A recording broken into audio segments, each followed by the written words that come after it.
Greetings, everyone. This is Rock and Roll Spot Crunch with another installment of Mutant Monday. Today we will be talking about the first issue of the newest X book, Way of X. Also, we will be discussing the recently revealed X-Men lineup that will be debuting during the upcoming Hellfire Gala. Anyway, so starting with Way of X. So back in, I think it was the Nightcrawler centered Giant Size X-Men one shot. At the end of it, Nightcrawler talked about potentially forming a mutant religion, and it was kind of one of those where it was brought up and in that, and then never mentioned again. Well, Way of X is how they're going to they decide they're going to deal with it. So. The issue begins with Xavier waking up in the middle of the night from a nightmare and calling out to Nightcrawler telepathically.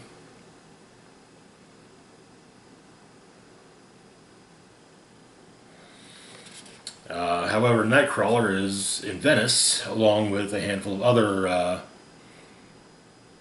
with a couple other teleporters and an additional couple other X-Men.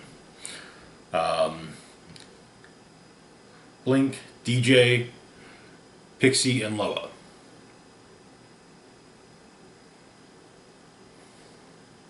But something's weighing on Xavier's mind. Nightcrawler, recognizes this from his mentor that something is weighing on his mind. But Xavier, kind of does what he can to keep his secrets to himself. Anyway, so what is Nightcrawler doing in Venice? Well, it relates to Orcus. For those who may not recall, Orcus is a human supremacy group that was introduced in House of X and Powers of 10. They had a they had a mother mold that was in orbit of the sun. Until an X-Men strike team showed up and got rid of it at the cost of their lives. But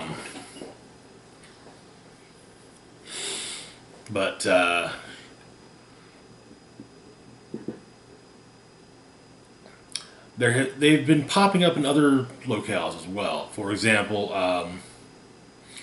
during the attack on Soul's Forge, it turns out that Mystique had a secondary mission. That secondary mission being to plant a gate on the Soul's Forge station. She was sent through it to make sure it had actually taken root and was still there. It was. And she did some reconnaissance for Krakoa. Also, it turns out somehow they've got a shard of the Emkron crystal. Some of their terrestrially based cells were featured early on, and I think in one of the first two issues of the current X-Men title, and a group of Orcus scientists turned themselves into apes rather than deal with an X-Men strike team led by Magneto.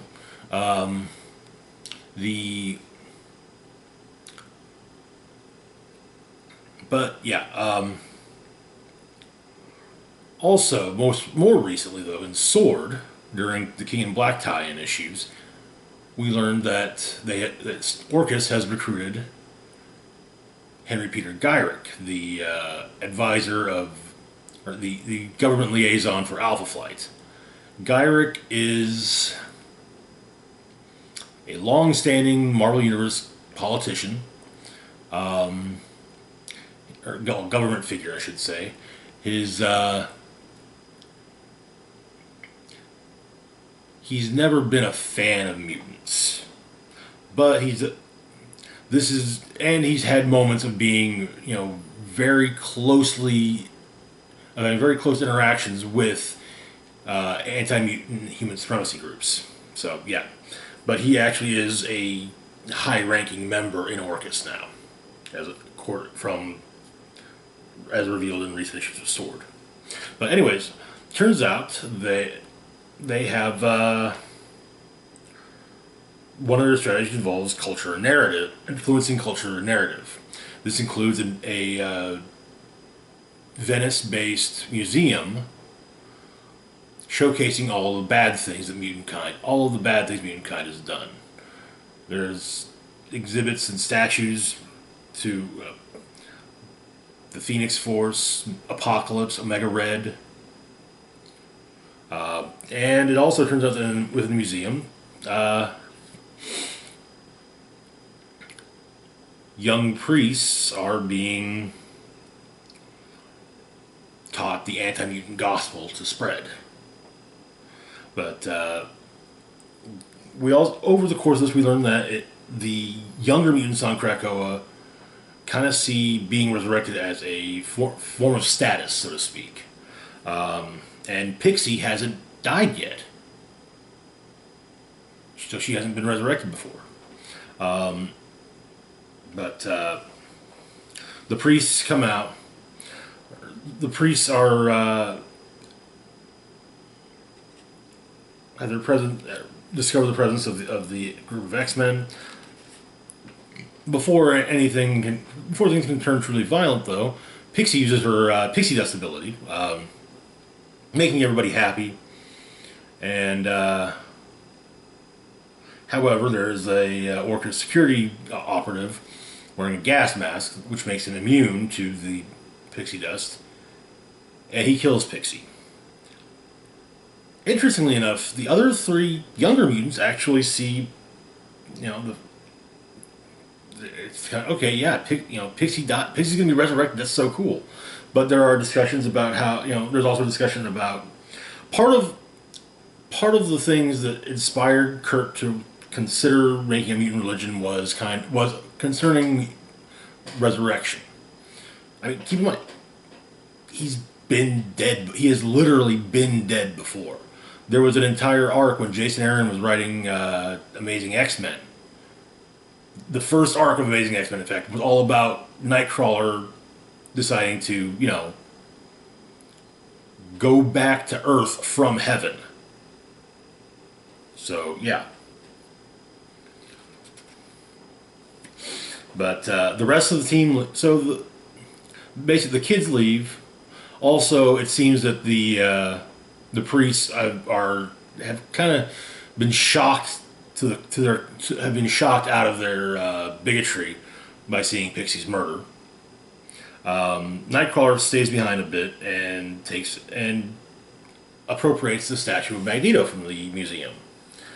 A statue that commemorates the X-Men's first public appearance when they fought Magneto.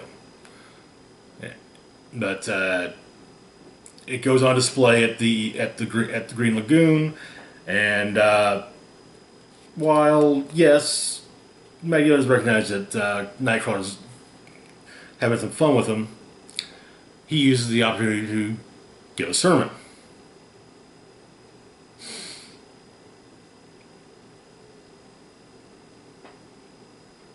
And he also, but they also bring up Crucible. Now, again, this is another plot point that it's not brought up too often, but Crucible is a means of depowered mutants fighting against, or potentially speaking, those who've been inadvertently deformed by their power, allowing themselves, basically fighting someone who will kill them so they can be resurrected, if in the case of a depowered mutant, with their powers restored.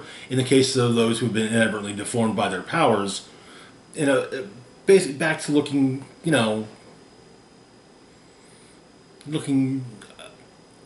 not being a walking reminder of what their powers can do.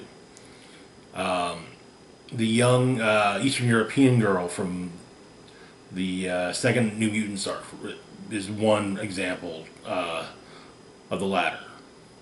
She asked Danny Moonstar to be the one to kill her in Crucible so that she could be resurrected looking like she did before her powers manifested. As the manifestation of her powers isn't what caused her deformity, but rather not having a support system and not having any kind of support system around her is what led to it.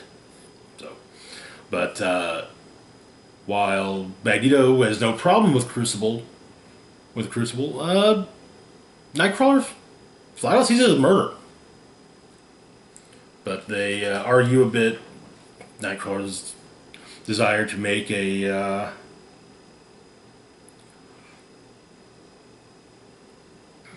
mutant religion is brought up, which basically causes Nightcrawler to facepalm. As I should never have told anybody, but him and Magneto part ways, and a new arrival, comes to Nightcrawler, explaining he's lost, and so Nightcrawler directs him to the welcome hall and leaves.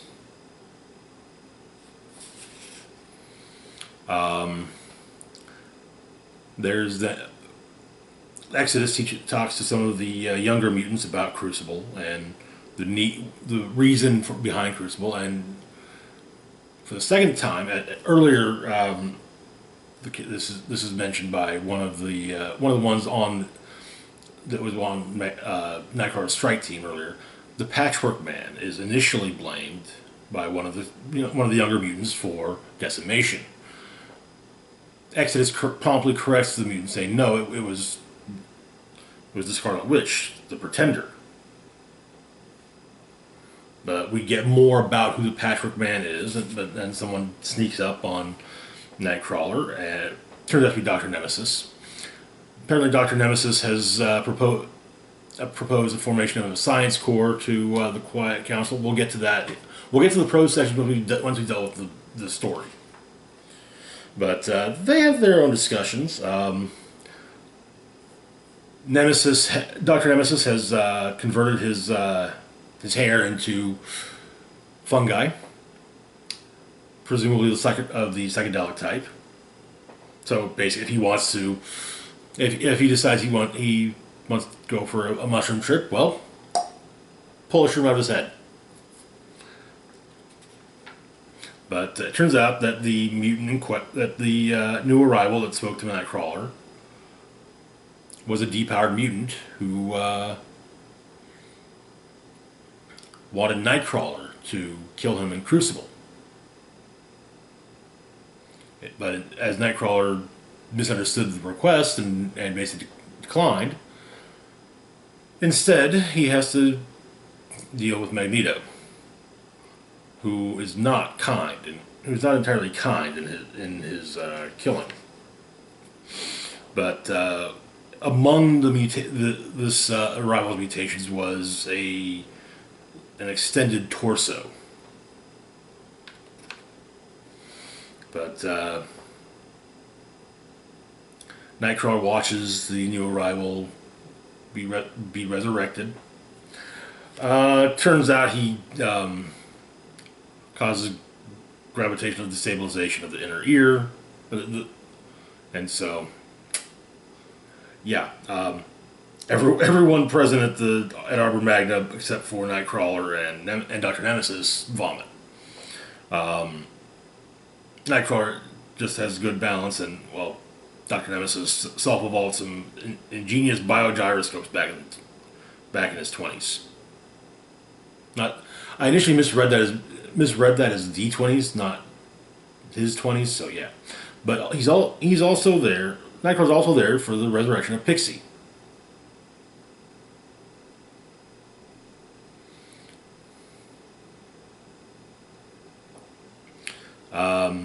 Pixie, it turns out, however,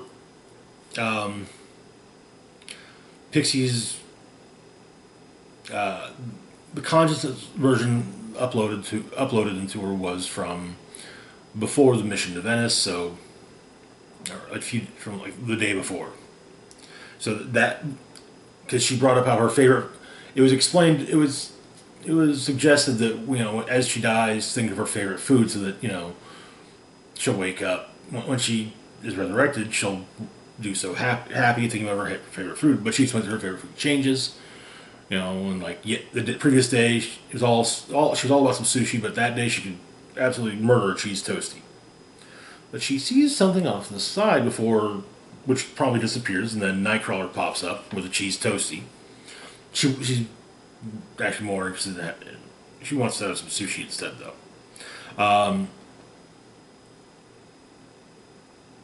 Nightcrawler and Xavier have a conversation about things, and Xavier basically explains that he knows who the Patchwork Man is, and perhaps Nightcrawler could take care of could help the Patchwork Man. Because it's Legion. It's made painfully clear from the conversation that it's Legion. But Nightcrawler and Legion meet up at the grave of Blindfold, and Legion makes someone make a point, and something that is a point that is finally being made in continuity by a character in continuity, and that is the fact that no precogs are being resurrected. Now, this has been explained. It's because a precog could see the truth about Moira and jeopardize Krakoa as a whole. But yeah, the Patchwork Man is Legion, which kind of makes perfect sense, all things considered, when you really take into account the fact that Legion's psyche is a patchwork of various personalities. But this is actually something I was unaware of, but apparently Legion and Blindfold had a relationship. Now, one neat thing, it's nice to see Legion back. We haven't seen him since the end of Age of X-Men. So, But anyway, so let's go back over all the prose sections. One of the major things in this is we get section excerpts from the book, from what I guess basically end up being the Krakoan equivalent to the Bible, the Quran, the Torah, and so forth. Principia Discordia, all the important holy texts of the world, especially that last one. But the full title isn't given yet. I'm guessing it's supposed to be a big reveal at some point. We have First Floor Legion, Preambles and Brain Farts, Chapter 1, verse 1 through 5. Let us be under no illusion. I am making this up as I go. That, in a very real way, is the heart of Redacted. In the beginning, Krakoa offered mutant kind a dream of wonder and immortality. I saw only its flaws. I know now that my anxieties arose from obsolete modes of thought rooted in the outside world. Yet, in their clumsy way, these anxieties led me to the trailhead I sought. I hoped to learn what we ought to believe. I learned instead how we ought to live. At the Redacted Seminary in Venice, I received my first lesson. And that leads to the whole thing with Venice. And we get, now, the Orcus Protocol. Part of it was shown early. The document was shown, a heavily redacted version of the document was shown in Sword number 3, I believe, as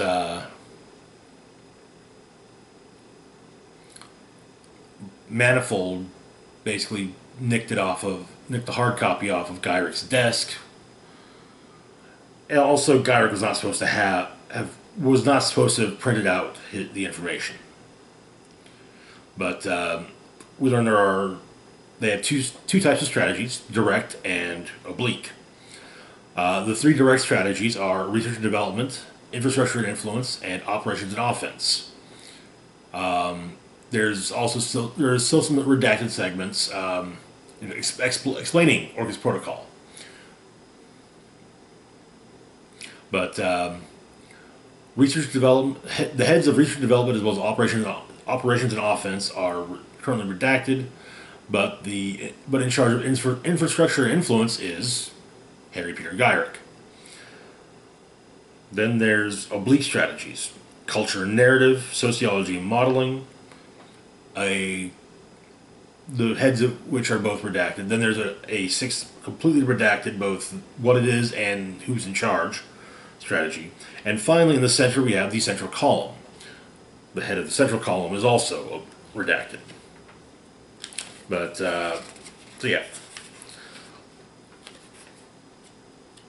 There is also a news clipping from retelling the events of the first issue of the first fight between Magneto and the X-Men. There's also some maps of Krakoa explaining that currently there are 2 Krakoan locations, one in the Pacific, one in the Atlantic, and there's a third pending. Where it's pending is not stated. And we get a Krakoan proverb goes along with it. Wherever a mutant stands, there grows Krakoa. Wherever Krakoa blooms, there stands mutant kind. But then we get another excerpt from the book. First, Flora Legion, The Path Unto the Path, Chapter 7, verses 1 through 5. Life on Krakoa begs difficult questions of us all. In my hubris, I thought it salient to seek answers, to try to cobble together, as I put it at the time, a mutant religion. Consider, what journey does a soul undertake during resurrection? Is there a continuity of consciousness between one life and the next? What happens to those offcuts of experience that fall between the moment a psyche is recorded and the moment of death? Are we still truly us? Obvious questions, and stupid questions, because even if they could be solved, they would not change how we live. By my count, Krakoa shelters members of 23 doctrines and innumerable subsects, not to mention the many atheists, agnostics, eccentrics, exorcists, and don't want to think about it. It took me only a week to realize this was not my path. I am not the cleverest mutant here. I am no more likely to be right than anyone else. It is not for me to contest matters of faith. I set aside metaphysics, with some relief, but my disquiet only grew. Then, like as mentioned, we also have the proposal for the Science Corps. By and large, it would be it would just be Dr. Nemesis keeping himself busy. I imagine it's kind of a case of, okay, so the schedule just basically be, all right, well, would be a way of divvying up all 24 hours of the day for scientific research, for his scientific research. Some of the more amusing labs and specialist studies include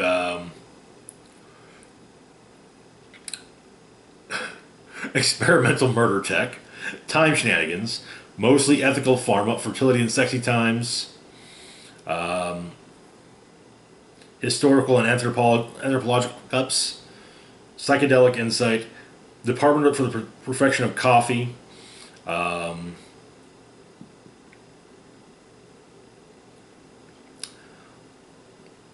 there's also a dig made at Mr. Sinister, as he has his own. He wants to have his own genetic diversity program, and there's also a laboratory for law and ethics, and that's the only one that he would not be supervising because, well, yeah, law and ethics aren't exactly his thing. But let me get some field notes from the desk of Dr. Nemesis on Crucible. A curious neocultural phenomenon, presenting as an ersatz gladiatorial contest. In reality, it owes more to traditions of honorable death than performative combat. Petitioners, who must select their own slayers, are generally victims of the so-called decimation event, in which the unstable reality warper Wanda Maximoff stripped the X gene from the majority of mutants. In death, these individuals earn the right to resurrection and, hence, a restoration of their mutant powers. Crucible is therefore billed as offering a measure of dignity to one who seeks death and reincarnation. Fascinatingly, behind all this gung-ho pseudo-cultural codswallop lies some lingering hierarchical evolutionary ramifications. For instance, we're told the backlog of dead mutants awaiting resurrection is long, and regulations regarding exceptions and priorities are naturally being codified, a clear example of genetic curation by those in power. By unspoken agreement, individuals who died well in Crucible are expedited in this manner. In the irrational terminology of hoi polloi, a swift return is a just reward for a courageous death. But in practice, this clearly predisposes the resurrection catalog toward an emphasis on strength, warlike nature, and the capacity to endure pain, not to mention a certain recklessness with one's physical self. Those who are reborn first, after all, have more opportunity to reproduce than those who are still waiting to not be dead anymore. In other words, we are seeing a new evolutionary mechanism at work. Selection by means of prejudicial resurrection. Frankly, I'd be impressed if it weren't so thoughtlessly macho. One cannot help but wonder what other transformative traditions might yet develop, and who might best serve as their author. And that's actually a very good point. I mean, for what things to keep in mind are that the members of the Quiet Council obviously have precedence when it comes to resurrection. Same with the members of X-Force. Presumably also the captains. But then, as mentioned, there is a very long backlog of mutants who are just waiting to not be dead anymore. And there are, as we know, the various precogs who are not to be resurrected. But yeah, so interesting thoughts from Dr. Nemesis. Also, just want to say, really great to see Dr. Nemesis popping up in here. I'm hoping he's going to be popping up more often in the series because I feel like he and Nightcrawler would actually be excellent for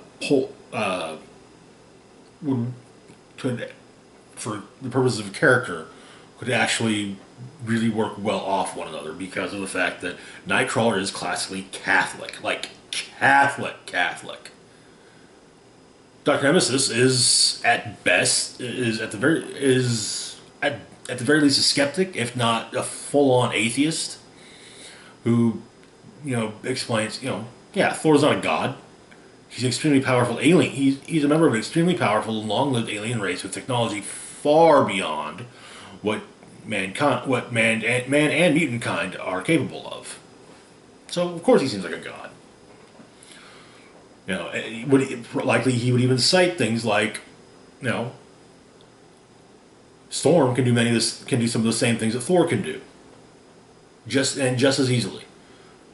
She too was worshipped as a god, as a goddess. She was also worshipped as a deity, but she's not. But she isn't one. So maybe it's just But yeah. So now there is some interesting things. There are some interesting things brought up in the issue as well, such as the fact that as superheroes, the X-Men deal with quite a few gods, like from mythology, gods from mythology, the Norse gods, the Greek gods, the Roman gods, as well as space gods, and just cosmic beings who are basically deities. But never have they dealt with the Christian God. Now it is interesting to note, however, that Marvel Comics has kind of sort of acknowledged the existence of the Christian God within their cosmological hierarchy. Not actually referring to him as God, Yahweh, or any of the other names, but simply as the one above all. There's also the one below all, who is like the ultimate devil figure, basically. While Mephisto and various others are basically the devil, the one below all is the devil. But anyway, moving on to the rest of the prose sections. We get another excerpt from the book. First Floor Legion, The Path Unto the Path, Chapter 2, verses 1 through 5. Setting aside matters of creed, what exactly was the root of my unease? Why was I sickened by those who treated death with such triviality, when death no longer held dominion? Why did I sense darkness in the eyes of those who surely had every right to revel in the wonders of this paradise? Why could I not shake the feeling that we walked a path to horror? Between bouts of moping, I applied Occam's razor and was obliged to acknowledge that the most likely explanation was this. The problem was not mutant kind, but me. I tried to self-distract. I volunteered for reconnaissance missions. I drank too much. I had all but given up when fate presented a distraction. A lost child, a guilty father, a family drama. I had no idea I would find among these things the path I sought. All I could hear at the time was a mocking voice. Nothing is as painful as a life of submission. Which is something that Magneto stated during during Crucible. And that is Way of X #1. It's not your typical X-Men comic, and I like it. I was. It's taken a second. It's honestly taken a second, go through for, because to be perfectly honest, well, I could acknowledge I acknowledge why it's a strong, it's a good start. It's an interesting concept. I still just wasn't sure entirely what I thought about it. But yeah, it's solid. It should be an interesting read, and I'm looking forward to seeing how it plays out. Now, I also mentioned we'd be talking about the new X-Men lineup. They'll be debuting during the Hellfire Gala in June. So, the little background on this: in the aftermath of Ten of Swords, it was decided that a new official X-Men team would be formed.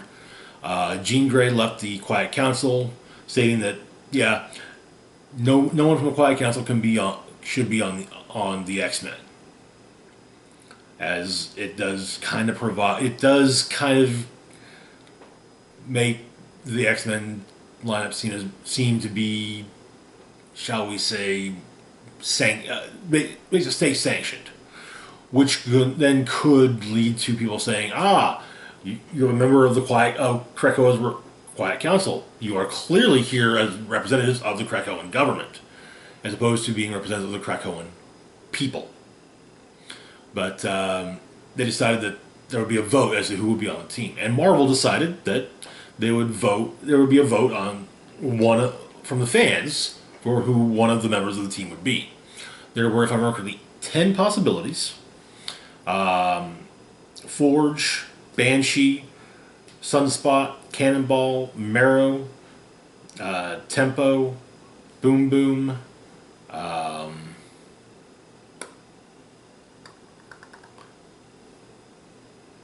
I know I'm forgetting a couple. Damn it. But Polaris, maybe it was just 8. But Polaris was also there, was on the list. Anyway, the winner, my pick was Tempo, formerly the Mutant Liberation Front, now aging whiskey for the Hellfire Trading Company. But Polaris ended up winning the vote.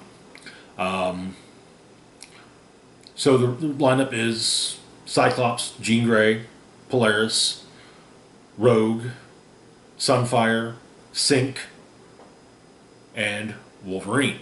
Laura Kinney, formerly X-23.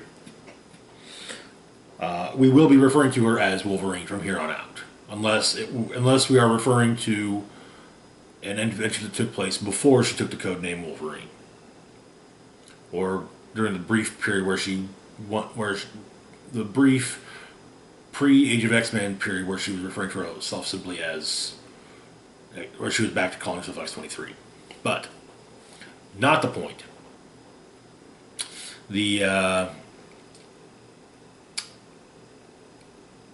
It's not the worst X-Men lineup.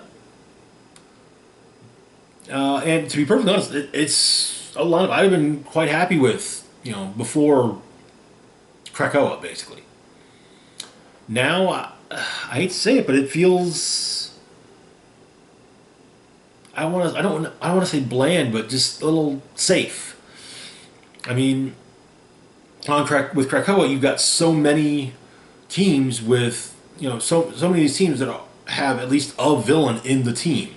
Excalibur had Apocalypse from the get-go. Yes, he's now gone, but yeah, still, they had Apocalypse. Apocalypse, one of the big names when it comes to X-Men villains. The Marauders have Pyro. The Hellions have most of their damn lineup. You get the idea, though. X-Force has got Black Tom. So how come, while half of this X-Men team has had heel turns, they've never been villains. They've never been full-on villains. And we're talking, I mean a character who is commonly remembered for villainy. Magneto, Magneto is generally remembered for his villainous actions. You still he friggin' Krakoa has been a thing for over a year, and we are still seeing Magneto show up on greatest supervillain lists. Yeah, we're also still seeing, but we're also getting news articles that will at least differentiate to a degree, calling him the currently reformed supervillain or the now heroic Magneto. But yeah, I mean Sunfire one. He was a horseman. Come on, like that's like a quarter of the X-Men characters who've been horsemen of Apocalypse. And he did have a later heel turn as well. I don't remember the specifics.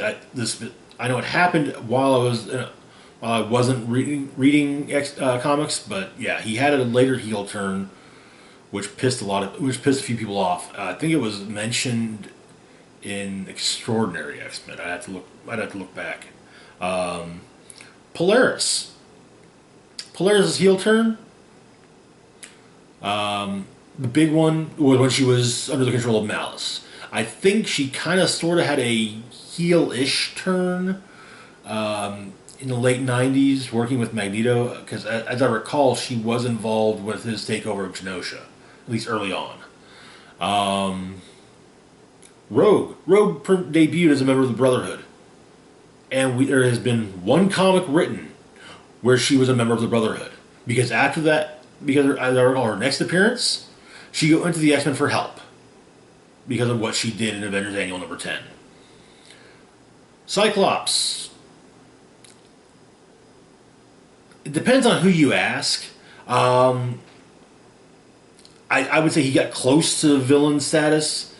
There are those who would say he was what he did was, he did nothing. He was in the right completely during that time period.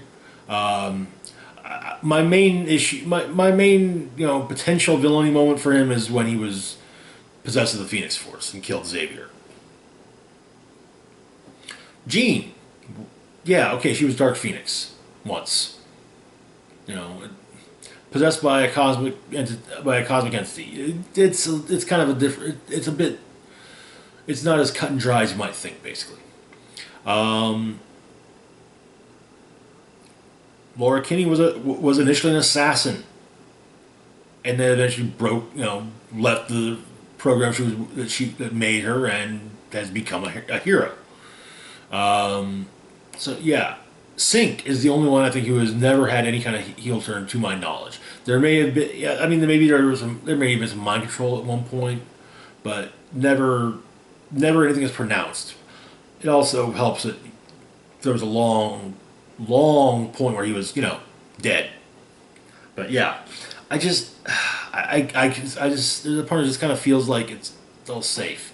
I also don't like the fact that they took Rogue and they're taking Rogue and Polaris off of Excalibur and X-Factor respectively, because I think both of those characters are great in those books. But I'm going to read the book, and Jerry Dugan's writing it. He's been doing great work on Marauders. Loved his Deadpool run. I don't think I've read a comic by him I didn't enjoy. So yeah, the book gets a fair shake. And one thing I will say about the vote, having Polaris, who's actually a fairly prominent character in the fan vote, kind of seems to me like Marvel putting their finger on the scale. Let's say, we want Polaris on the team, but we don't want to make it obvious. In fact, if the fans are the ones who say they want her on the team, well, who are we to deny the fans? I'm not saying that is what happened, but it kind of feels like it. Her inclusion does. I feel like she had an unfair advantage. She did have an unfair advantage with the fans over other characters, because she is a kind of an she's either high B list or very low A list when it comes to the X-Men. You know, I mean, she's one of the character X Men related characters who's been around since the '60s. You know, her, Havoc, Banshee, I think even Sunfire. But yeah, now I do like the idea of Sync being on the team. It was so great seeing him brought back, seeing him resurrected in near the end of House of X and Powers of Ten, and even better to see him actually sent on an X Men mission into the vault, as well as seeing the mission itself. There's actually one of those shots. I think it may be one of the covers for issue one. X Men's getting restarted, but the it shows him basically. For those unaware, Sync's powers allow him to synchronize himself with superhumans nearby. It used to be just mutants, but after the resurrection, it's now superhumans in general. But basically, he's doing Cyclops' optic blasts, flying. Then he's also doing Sunfire's flame blast, Polaris's magnetic control. Yeah, he's basically just, being a boss, which is cool. I like it. I like that. I like the idea of basically Sync being able to kind of say, yeah, just give me all the powers. But anyway, that's it for now. As always, feel free to like, share, and subscribe. Links to my Facebook, Twitter, Patreon, and PayPal account in the description box down below. We'll be back on Wednesday with the weekly comic book roundup. Might be seeing some other things come back in the near future as well. Anyway, this is Rock and Roll Spock signing off, saying, live long and rock hard.